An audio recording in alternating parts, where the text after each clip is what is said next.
Dakong alas 5:30 ng hapon nang makatanggap ang Burgos MPS ng tawag sa isang ginang kaugnay sa nakitang bloke ng hinihinalang cocaine sa baybayin ng Barangay Burgos, Surigao del Norte.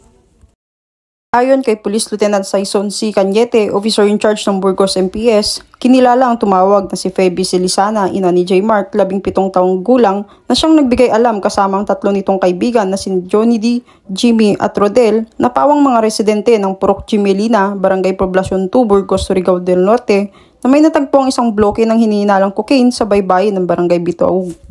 Agad namang pinuntahan ng mga tauhan ng Burgos MPS sa pangunguna ni Police Lieutenant Cañete kasama ang 2 menor de edad na saksi kung saan natagpuan ang nasabing bloke ng hinihinalang cocaine na silyado at nakabalot na may humigit kumulang 1.8 kilo na may standard drug price na 5,724,000 sa 5,300 pesos kada gramo.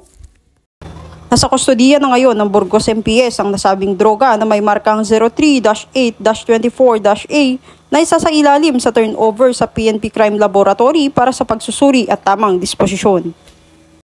Patunay lamang na hindi tumitigil ang PNP Caraga sa pagsuporta sa adhikain ng ating Pangulo na Bagong Pilipinas para sa isang layuning maging drug-free ang ating bansa.